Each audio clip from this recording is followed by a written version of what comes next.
Esse é o Medcast, o podcast da medicina brasileira.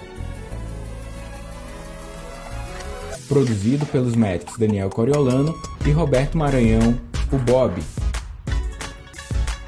Por Núcleo MD Educação Médica. Siga @Daniel Coriolano e @Núcleo MD no Instagram. Meu nome é Nathan, sou diretor financeiro interno da FMCA Brasil.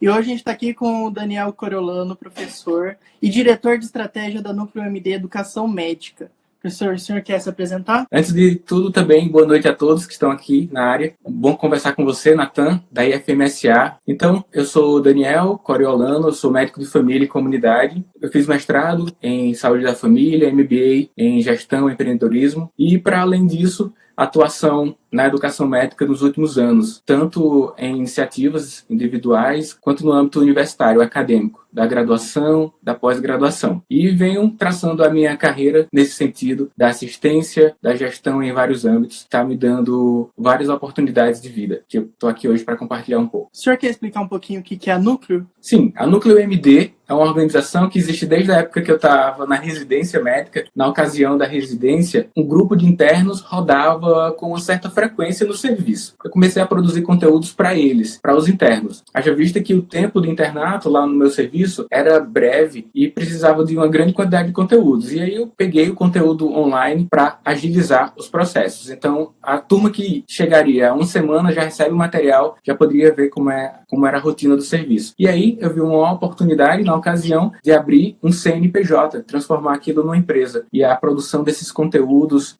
vendidos patrocinam a grande parte dos conteúdos gratuitos. Então, para que a empresa funcione, tem impostos, tem tudo, a gente tem uma parte dos produtos e nós chamamos de uma órbita Núcleo MD. Nessa órbita gira em torno de produtos como o Profissão Médica, que é um produto de assinatura, e outros como o Medcast, que é o podcast mais acessado da medicina brasileira, o blog Educação Médica, os conteúdos das nossas redes sociais. Então tudo é patrocinado por um dos nossos produtos e a Núcleo MD existe para melhorar o ecossistema de educação médica brasileira. Como que foi para ter esse insight dentro, para tentar transformar uma área da medicina, um tipo de educação, para um negócio? Empreender é justamente isso. Acabei de gravar um vídeo para fazer uma chamada para cá, né? É transformar uma ideia em um objetivo e no resultado que aquele objetivo da ideia ali coloca, né? Se a gente pode fazer isso de várias maneiras. Eu poderia não ter aberto a empresa e continuava sendo uma atitude empreendedora. Mas eu decidi abrir a empresa porque no nosso sistema, a organização social, ter uma empresa possibilita ganhos financeiros e esses ganhos patrocinam o avanço do alcance dos conteúdos. Como então? Eu quero que o conteúdo de educação médica que a gente produz, que é de grande qualidade, segundo a minha avaliação, e a gente busca sempre essa entrega, abrir a empresa foi uma oportunidade de rentabilizar de alguma forma para aumentar a entrega. Haja vista a grande quantidade de recurso que é demandada para anúncios, por exemplo, para que o nosso conteúdo chegue o mais longe possível. É preciso que a gente anuncie, é preciso que a gente patrocine eventos, promova eventos, e aí abrir a empresa é o subsídio burocrático, jurídico e legal para que as ideias se alavanquem, né, por si só e passem a não ser mais uma iniciativa individual e ser um patrimônio mais coletivo. Afinal, a gente está tratando de conhecimento de educação médica e, no fim das contas, uma repercussão na pessoa que está ali dentro do seu atendimento médico. Desenvolver o médico, desenvolver o estudante de medicina com esse tipo de alavancagem está se revelando oportuno. E logo naquele início, quando vocês decidiram agora, nós vamos profissionalizar essa ideia. Como que foi o sentimento, tanto da hora que você fala, bom, agora além de médico eu tenho um negócio? Foi tranquilo.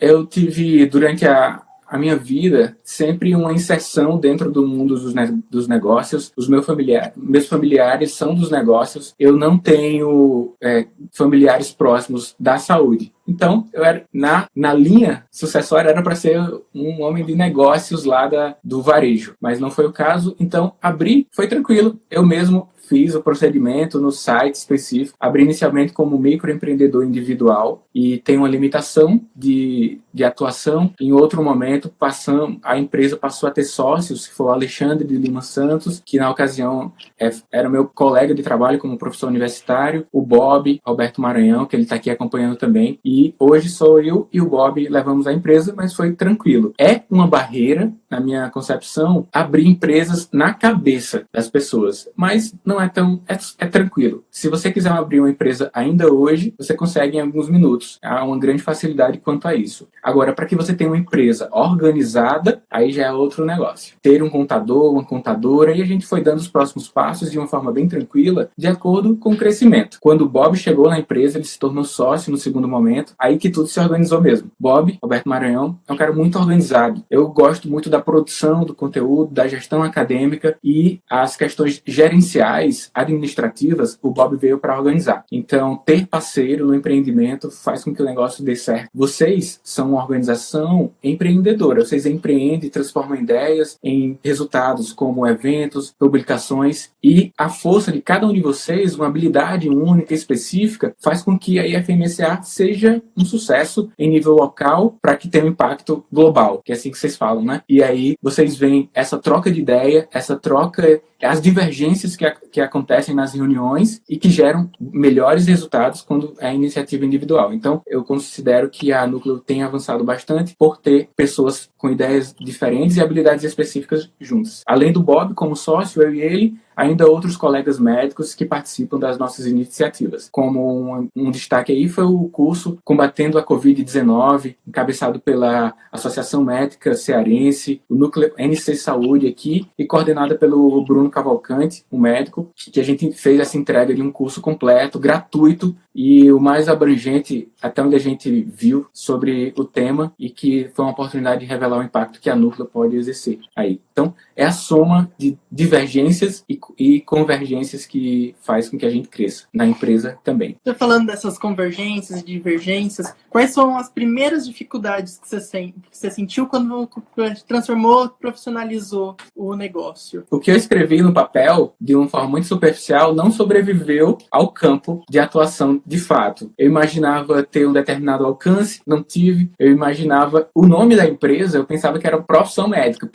mas na verdade era o nosso primeiro infoproduto, o produto de assinatura. E aí a gente foi fazendo as adaptações, então é como se eu tivesse colocado aos poucos e ajustado o grau dos meus óculos, porque eu fui vendo coisas que eu nem imaginava e me aprimorando, eu e os demais, né, participantes, aprimorando a empresa, a organização, a fim de que pudesse ter um melhor estabelecimento no mercado. A dificuldade, portanto, foi superar cada erro e cada dificuldade que a gente foi. Anúncios para ter o maior alcance, qualidade da produção dos vídeos, qualidade da produção do áudio. Não é simplesmente gravar em sua casa porque tem ruído. Não é simplesmente transformar a aula que eu dava na pós-graduação ou na graduação e gravar aquilo. O ensino online é totalmente diferente. Você tem que buscar um engajamento, tratar de forma individual, porque é uma pessoa que está aí na sua frente. Então, diferente de eu dizer, vocês que estão aqui em uma aula presencial, eu poderia dizer no meio online, você que está me acompanhando aqui. Então, coisas sutis que eu aprendi com os livros, com os treinamentos, a gente foi fazendo essa adaptação para conversar com o aluno online e vai dando para a gente a expertise e o aprimoramento. E eu acho que uma premissa básica, Natan, de tudo, do empreender dentro de uma liga acadêmica, do centro acadêmico, da IFMSA, é encarar o erro como uma oportunidade de melhorar. Em outro momento, poderia encarar o erro como algo que revela uma fragilidade e isso transformar você em uma pessoa pior, mais fraca, ou então desistiu. Aliás, a persistência é uma característica a ser desenvolvida. Então, o erro como uma oportunidade de melhorar é algo importante. Puxando o gancho dessa questão de erro ainda, o pessoal tem muito medo de se aventurar dentro do empreendedorismo, de largar a zona de conforto, de investir dentro do próprio negócio. Qual que, além da tua motivação para sair da sua zona de conforto, teve algum tipo de estudo, alguma preparação que você fez para se engajar nesse novo eixo, nova trajetória? Muito bom, Natan. Boa pergunta, porque talvez em tem um olhar mais desprovido de crítica, empreender é mais cute do que uma área das ciências do conhecimento, né? Existe uma ciência em volta do empreendedorismo, sendo que no início eu tinha isso de uma forma muito frágil, muito superficial na minha cabeça. Até que um dia eu estava fazendo algum curso de formação, comunicação, e tinha um gestor lá, a gente conversando sobre os nossos projetos, e ele gerou um insight. Ele falou que hoje em dia o empreender sai mais daquele oba-oba, do cara que teve a ideia genial, para algo estruturado, que você vai de passo a passo. Então, sim, eu busquei um conhecimento estruturado para que a empresa melhorasse. Eu fiz o MBA em gestão, empreendedorismo e marketing, e tive a oportunidade de absorver com os professores. A aula inaugural do MBA foi com o Steve Wozniak, o cofundador desse aparelho que está aqui na minha frente, do iPhone. Então, na ocasião, ele falou algo interessante que conecta com o que eu falei um pouquinho já aqui, que é dentro do seu time, dentro da sua empresa, coloque ideias e idades diferentes para que essa divergência gere algo benéfico para a empresa. Então, isso foi possível com a entrada de sócios, né, já foi a intenção, e isso foi possível também o estabelecimento de algo com rigor, saindo do oba-oba, de ideias vãs, para algo mais estruturado, com um objetivo mais claro, depois que eu fiz o MBA. O trabalho de conclusão do meu MBA foi a Núcleo MD. E aí a gente vem, através de uma forma bem estratégica, posicionando a empresa dentro do âmbito da educação médica, até o ponto de a gente já ter recebido algumas premiações, premiação por conta do Medcast. Nesse momento está acontecendo o maior prêmio da história da medicina, e de 1.655 iniciativas, nós ficamos entre as 100 melhores. E aí, dia 28, vai sair o resultado das 11 mais votadas dessas 100. E se a gente estiver dentro desse bloco, a gente tem a possibilidade de entrar junto de iniciativas que vão receber 1 milhão de euros e, portanto, essa quantidade de recurso vai alavancar ainda mais a nossa entrega. Mas alguns resultados a gente está colhendo, mas muito a gente acredita que vem pela frente. As dificuldades apareceram e a estruturação do conhecimento é algo que, como conteúdo, eu alerto a quem pensa em empreender. Ok que a ideia parece genial, mas o simples fato de você compartilhar com o seu meio é uma possibilidade de validação, e essa validação volta como estruturação no papel. E aí, a cada vez mais, ela vai chegar um momento que vai precisar ir para o campo e, mais uma vez, ser repensada e ajustada. Não, a sua ideia não é a grande ideia do mundo. É até uma atitude humilde, cognitivamente falando, já iniciar um empreendimento assim. A sua ideia é boa, ok, bora para frente. Mas não é a ideia que vai mudar o mundo, porque outras pessoas ainda não entraram. Porque essa ideia de colaboração, muito bem falada atualmente, tem surtido bons efeitos para várias empresas, e não será diferente para uma eventual empresa que alguém aqui quer abrir. E também, Natan, tem um empreendedorismo para além de você ir lá e abrir a empresa, né? Vocês, como eu citei, atuam de forma empreendedora. Se alguém compra uma franquia, por exemplo, a pessoa não abriu a empresa, mas ela vai ser empreendedora. Mas se você não tiver, você acha que não reúne algumas características para abrir a sua própria empresa, dentro de outra empresa tem o empreendedorismo corporativo.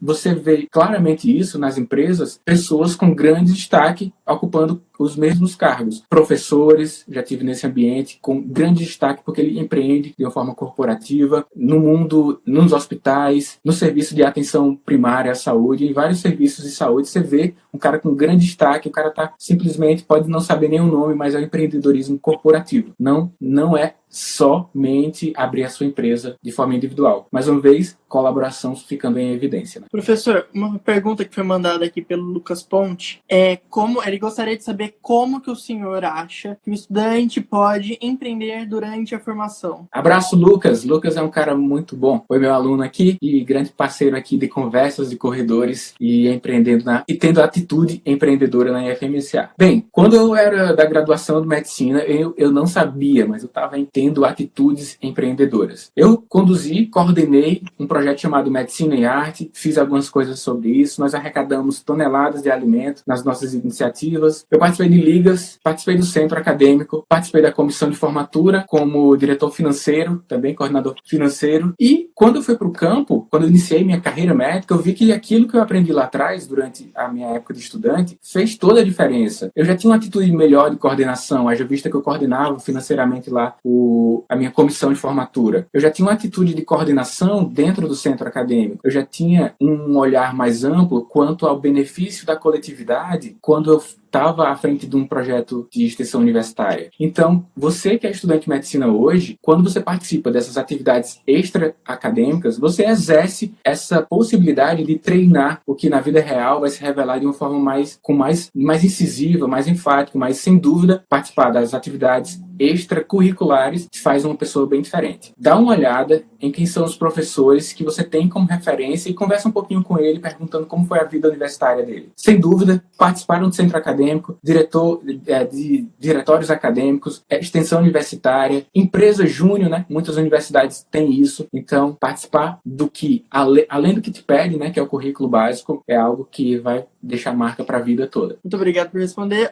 Uma outra questão, ainda voltando mais para aquela questão da ideia inicial, da motivação, eu queria entender como que vocês bolaram o plano de negócios de vocês durante a profissionalização. Quando nós iniciamos a Núcleo de uma forma mais estruturada, iniciou com ideias, algumas coisas já foram para o ar, mas depois que ela se tornou CNPJ, nós começamos a ter uma estruturação maior ao contratar consultorias, empresas, e aí a gente fez um bom primeiro passo que vai servir para muitas pessoas aqui. Entra no site do Sebrae, que lá tem muito conteúdo. E lá tem uma ferramenta de 9 itens que chama Canvas. Sabe um quadro, quando você vai começar a pintar, branco? Um Canva, e aí você começa a pincelar e vai sair a boa imagem ou não, dependendo da sua habilidade artística. Lá tem um Canva de negócio, existe um Canva de negócios. Você preenche lá colocando quem é o seu público-alvo, qual é o seu diferencial de mercado, quais os seus produtos, quais os seus canais, e aí, com um preenchimento simples de uma folha de papel com 9 campos, você tem a ideia muito clara do seu negócio. Então, não foi um plano de negócio. Aliás, muitos empreendedores falam que o plano de negócio não é uma coisa nem muito legal de fazer, porque o plano de negócio é muito amplo e isso faz com que